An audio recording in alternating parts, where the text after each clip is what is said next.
दोस्तों, अगर आप और अच्छी नींद चाहते हैं तो हमारी प्यारी सी ऐप नींद को इंस्टॉल करें।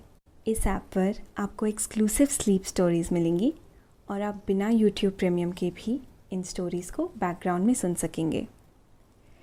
इंस्टॉल करने के लिए आप हमारी वेबसाइट neend.app पर ज़रूर आइए और अच्छी कहानियाँ, स्लीप म्यूज़िक, कुछ टिप्स सुनने के लिए इस चैनल को सब्सक्राइब कीजिए। नमस्कार, मैं हूँ शांभवी और आज मैं प्रस्तुत करती हूँ एक खूबसूरत स्लीप स्टोरी, महापर्व छठ की कहानी। ये कहानी आपको इस खूबसूरत त्योहार के कई रहस्य और ऐतिहासिक कथाओं की दुनिया में ले जाएगी और आपको इस त्योहार का महत्व समझाएगी। भारत को त्योहारों का देश कहा जाता है क्योंकि यहाँ होली, दिवाली, भाई दूज आदि का अपना एक अलग महत्व है। इन्हीं पर्वों में से एक है छठ पूजा। छठ पूजा सनातन धर्म की सबसे शुभ और प्रसिद्ध पूजा है। छठ पूजा बिहार वासियों के लिए विशेष महत्व रखता है और इस दिन सूर्य देव को प्रसन्न करने के लिए पूजा और व्रत की जाती है, जो कि 36 घंटे की निर्जला व्रत होती है। एक कहावत है कि दुनिया उगते हुए सूरज को सलाम करती है। लोग कहते हैं चढ़ता सूरज धीरे धीरे ढलता है और ढल जाएगा। ऐसा लगता है मानो सूरज का ढलना कोई कमजोरी का प्रतीक है या कोई गलत बात है। बहुत से लोग ऐसा मानते होंगे, पर यूपी, बिहार और झारखंड के लोग ऐसा नहीं मानते। उनके लिए पश्चिम में अस्त होता हुआ सूरज उतना ही श्रद्धा रखता है जितना पूर्व से उगता हुआ सूरज रखता है। वो डूबते हुए सूरज को भी उतना ही श्रद्धा और भाव से पूजते हैं जितना कि उगते हुए सूरज को। हर साल दीपावली के छठे दिन यूपी, बिहार और झारखंड के लोग अस्त होते हुए सूरज के सामने अपना सर झुकाते हैं और अगले दिन उगते हुए सूर्य को अर्घ देकर अपना पूजा सफल करते हैं। नस नस में भरा यह त्योहार छठ कहलाता है। दुनिया भर में मनाए जाने वाले बड़े से बड़े त्योहार भी इसके सामने फीके पड़ जाते हैं। जब तीनों राज्यों में एक साथ एक सुर में एक ही धुन सुनाई दे, यह कोई त्योहार नहीं बल्कि एक महापर्व है। तो चलिए आपको ले चलते हैं आज की इस कहानी में। लेकिन पहले आप अपने आसपास की सारी लाइट्स ऑफ करके आराम से लेट जाएं। अपनी आंखें धीरे से बंद कर लीजिए। अब थोड़ा सा अपने शरीर को आराम दीजिए। थोड़ा और आराम दीजिए। अपने शरीर को बिल्कुल ढीला छोड़ दीजिए।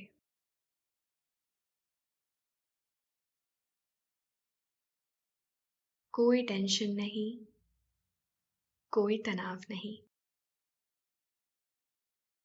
अपने दिमाग में चल रहे सभी विचारों को, चिंताओं को त्याग दें। एक शांति सी महसूस करें। सारी नेगेटिव, सारी पॉजिटिव विचारों को धीरे धीरे निकाल दे। हाथों को सीधा करें और अपनी कमर के साइड में रख लीजिए। अब अपनी सांस पर ध्यान लगाएं। इसको धीमे या तेज नहीं करना है। बस ध्यान देना है कि कैसे वो आपके अंदर प्रवेश कर रही है और कैसे वो वापस आपके गले और नाक के माध्यम से वापस निकल रही है। आपका मन शांत, एकदम शांत होता जा रहा है। आप अच्छा महसूस कर रहे हैं। खुद को काफी हल्का फील कर रहे हैं। हर तरफ शांति है, सुकून है, खामोशी है। देश में महापर्व छठ की शुरुआत हो चुकी है। छठ सिर्फ एक पर्व नहीं, बल्कि महापर्व है जो पूरे 4 दिन तक चलता है। नहाए खाए से इसकी शुरुआत होती है और फिर दूसरा दिन खरना, जहां पर खीर और रोटी का प्रसाद बनता है, और अंत में डूबते और उगते हुए सूर्य को अर्घ्य देकर इस महापर्व को हम समाप्त करते हैं।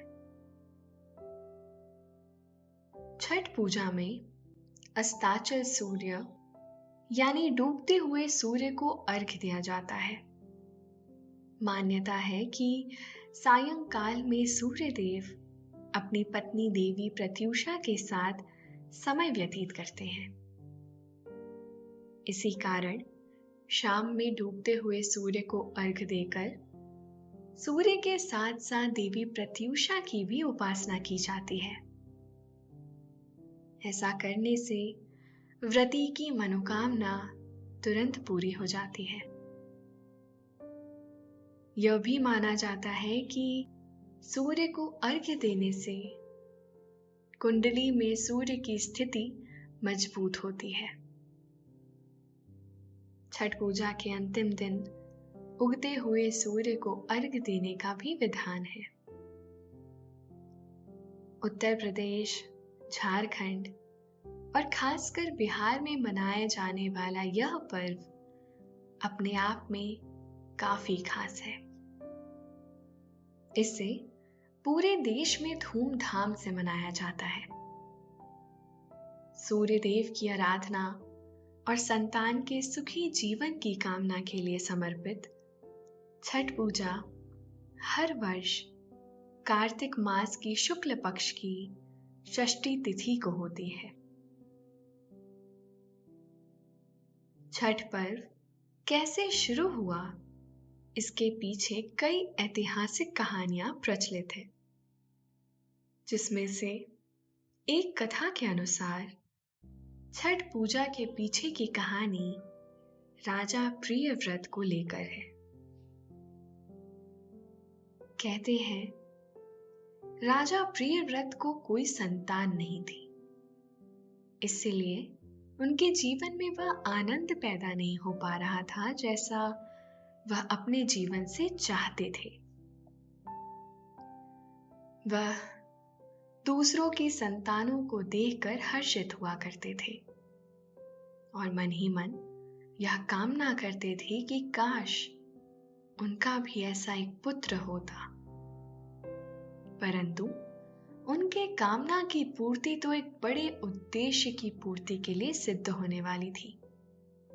उनकी यह कामना एक बहुत बड़े उद्देश्य, एक बहुत बड़ी पूजा का इतिहास रचने वाली थी।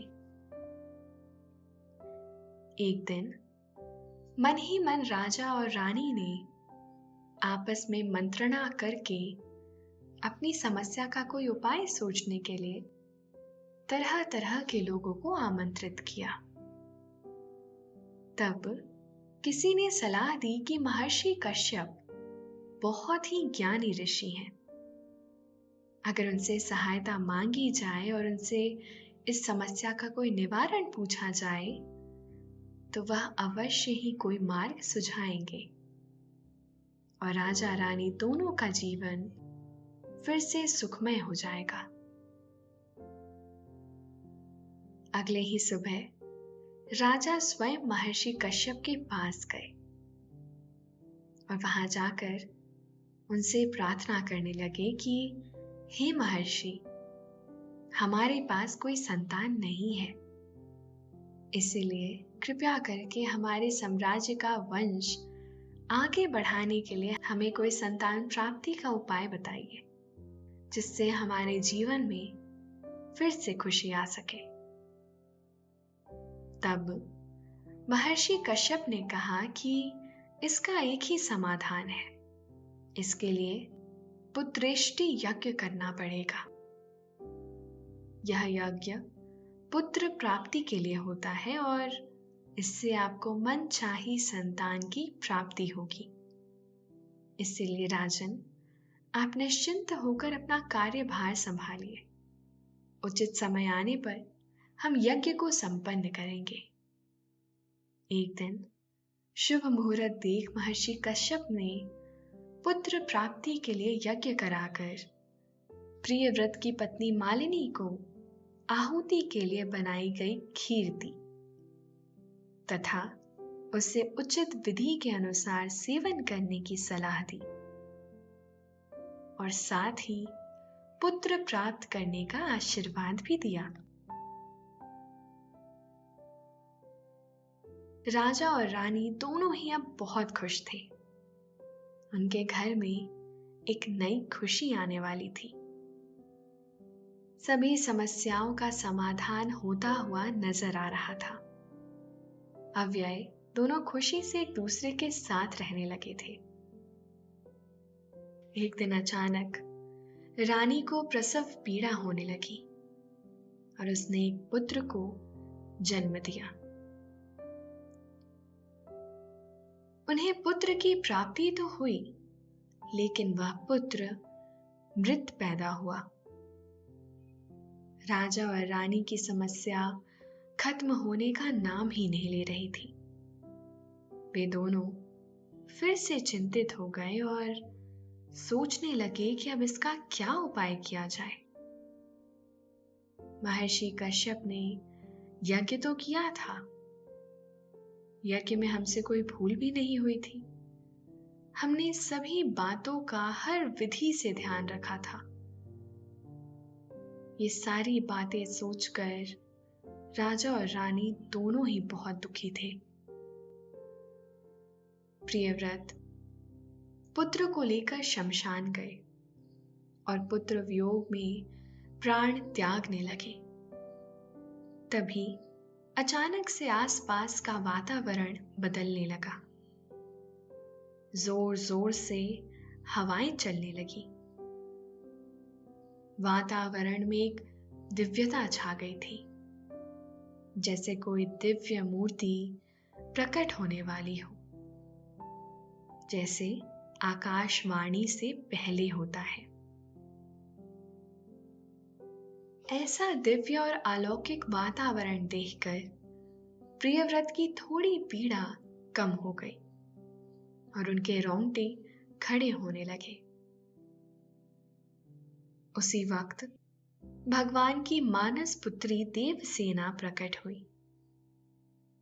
उन्हें देखकर राजा अत्यंत प्रसन्न हुए और देवी के आगमन का कारण पूछा और उनसे उनका परिचय भी पूछा। तभी देवी ने राजा से कहा, क्योंकि वह सृष्टि की मूल प्रवृत्ति के छठे अंश से उत्पन्न हुई हैं, इसी कारण वह षष्ठी कहलाती हैं। उन्होंने राजा को उनकी पूजा करने और दूसरों को पूजा करने के लिए प्रेरित करने को कहा। राजा को समझ आ गया था कि देवी ने प्रसन्न होकर उन्हें पुत्र प्राप्ति का वरदान देने के लिए ही दर्शन दिए हैं। राजा ने पुत्र इच्छा के कारण देवी षष्ठी का व्रत किया और उन्हें पुत्र की प्राप्ति हुई। कहते हैं यह पूजा कार्तिक शुक्ल की षष्ठी को हुई थी और तभी से छठ पूजा होती आ रही है। इस कथा के अलावा एक और कथा मर्यादा पुरुषोत्तम श्री राम और सीता जी से भी जुड़ी हुई है।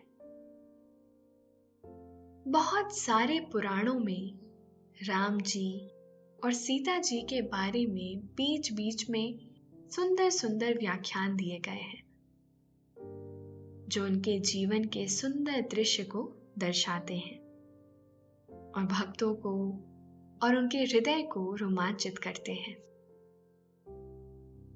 पौराणिक कथाओं के मुताबिक जब श्री राम और माता सीता 14 वर्ष के वनवास के बाद अयोध्या लौटे थे तो राम जी को ब्राह्मण हत्या का डर सताने लगा था, क्योंकि माना जाता है कि रावण एक ब्राह्मण थे और महाज्ञानी थे। वे ऋषि पूल सत्य के वंश में पैदा हुए थे और जब एक ब्राह्मण का वध किया जाता है तो व्यक्ति को ब्राह्मण हत्या का पाप लग जाता है। उस पाप से मुक्त होने के लिए ऋषियों के द्वारा परामर्श प्रकार कई जतन करने पड़ते हैं। यज्ञ भी करना पड़ता है और दान भी। श्री राम ने इस बात की चर्चा अपने गुरुओं से करने की सोची और उन्होंने अपने सभी शुभ चिंतकों और गुरुओं से इस बात की मंत्रणा की और गुरु के आदेश पर उन्हें यज्ञ करने का सुझाव दिया गया, जिससे वह ब्राह्मण हत्या के पाप से मुक्त हो सकते थे। तो रावण वध के पाप से मुक्त होने के लिए उन्होंने ऋषि मुनियों के आदेश पर राज सूर्य यज्ञ कराने का फैसला किया था। पूजा के लिए उन्होंने मुद्गल ऋषि को आमंत्रित किया, क्योंकि उस समय मुद्गल ऋषि ही वह यज्ञ संपन्न करवा सकते थे। मुद्गल ऋषि ने मां सीता पर गंगाजल छिड़ककर उन्हें पवित्र किया और कार्तिक मास के शुक्ल पक्ष की षष्ठी को सूर्य देव की उपासना करने का आदेश दिया। उस समय माता सीता ने मुद्गल ऋषि के आश्रम में रहकर 6 दिनों तक भगवान सूर्य देव की पूजा की थी। ऐसा करना अनिवार्य था, क्योंकि किसी भी स्त्री को पूरी पवित्रता के साथ ही इस व्रत को संपन्न करने का सुझाव दिया जाता था। व्रत में एक भी कमी होने से यह व्रत संपन्न नहीं हो सकता था। एक भी त्रुटि होने पर उसका फल उल्टा पड़ सकता था।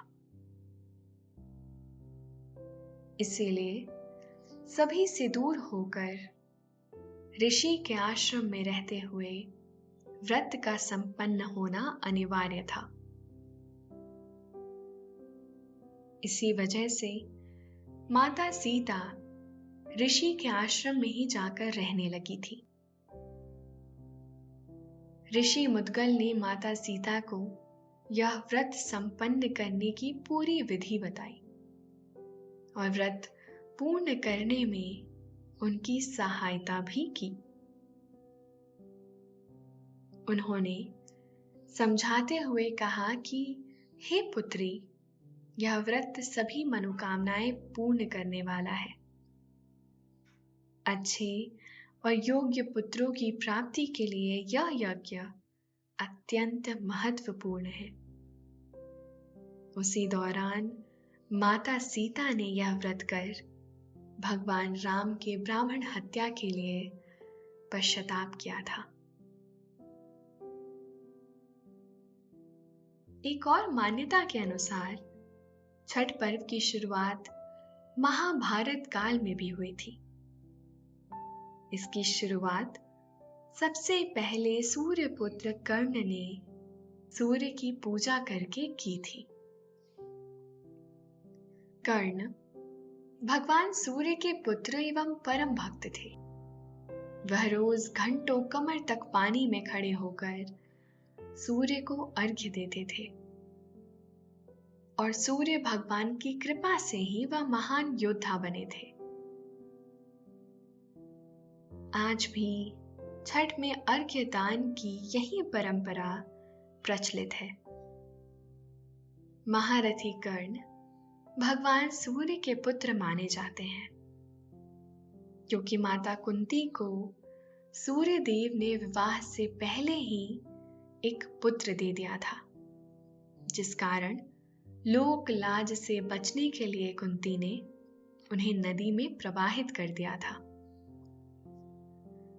अपने जीवन की कठिनाइयों को ढाल बनाकर किसी और के यहाँ पालन पोषण होने के कारण महारथी कर्ण एक सर्वश्रेष्ठ योद्धा बन पाए, जिसमें सूर्य भगवान का उनके जीवन में बहुत अधिक महत्व है। माना जाता है कि वह कई घंटे तक सूर्य देव की आराधना किया करते थे। कई घंटे तक वह समुद्र और नदियों के जड़ों में खड़े होकर नंगे पांव भगवान सूर्य की आराधना करते थे। और जब भी वह अपनी पूजा संपन्न करके वहां से उठते थे, तो अगर कोई भी याचक उस समय उनसे कुछ मांगने के लिए आ जाता था, तो उन्हें उसकी मनोकामना पूरी करनी पड़ती थी। ऐसा वचन उन्होंने संसार को पहले ही दे दिया था।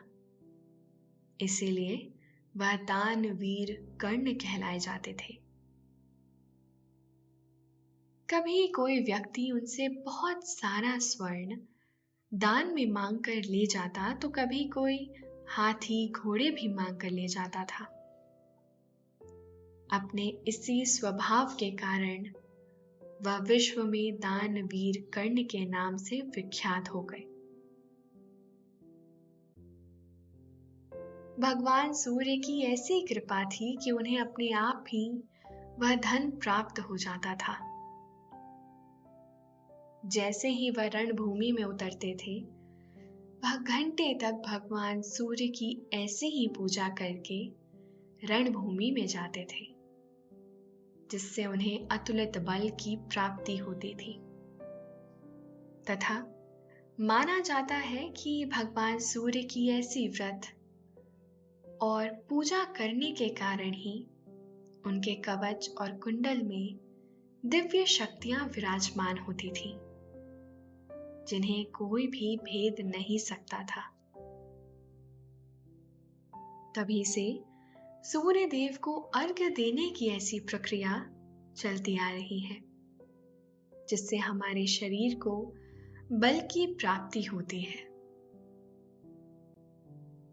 सूर्य के शुभ प्रभाव से मनुष्य को तेज, आरोग्यता और आत्मविश्वास की प्राप्ति होती है।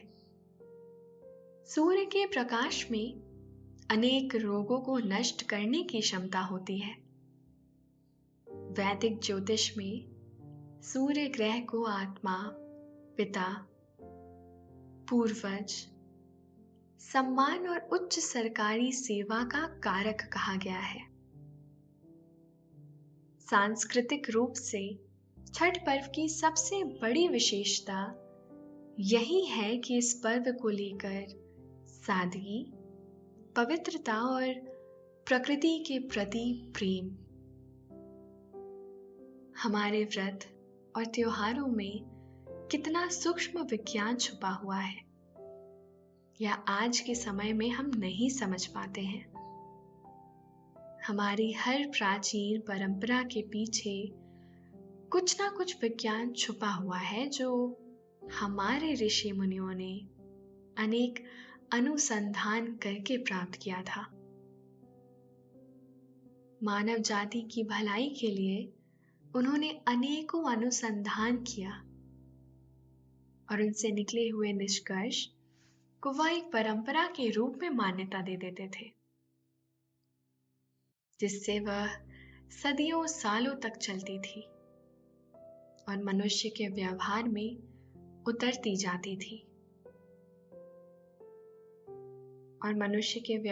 उतरती जाती थी जिससे उसका कल्याण हो सके।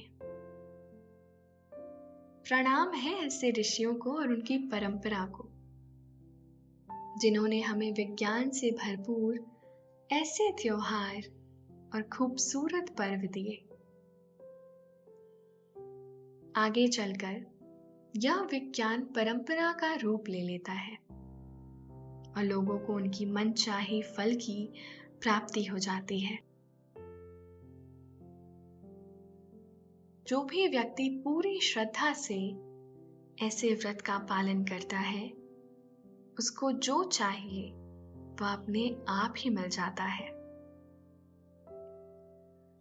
छठ पर्व के बारे में एक कथा और प्रचलित है।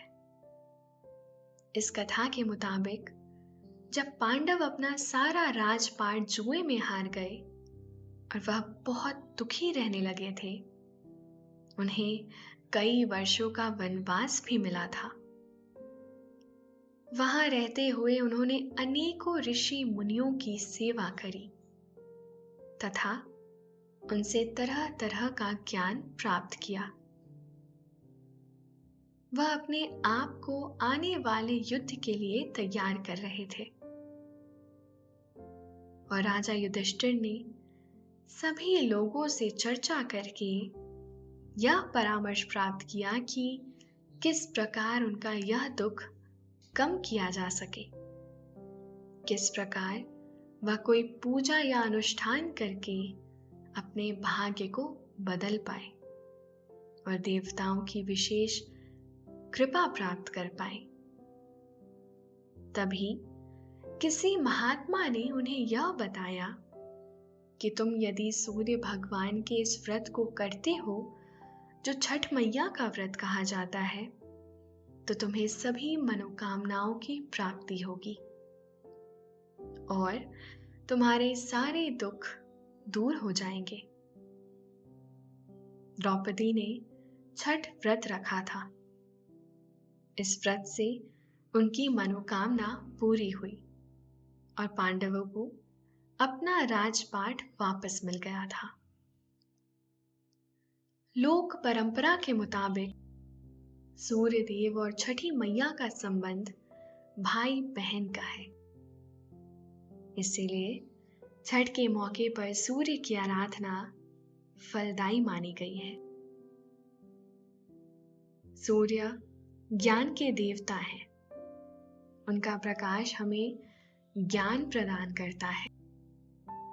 इसलिए हम आशा करते हैं कि आपके जीवन में भी यह ज्ञान का प्रकाश आपका मार्गदर्शन करे।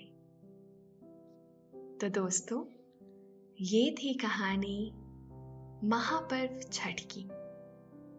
आशा है आपको आज की ये कहानी अच्छी लगी होगी। आपने ये कहानी सुनी और अब आपको अच्छा लग रहा है और समय हो गया है आपके सोने का। अब आप धीरे धीरे नींद की ओर बढ़ते जा रहे हैं और नींद आपको अपनी आगोश में समाती जा रही है, समाती जा रही है। शुभ रात्रि।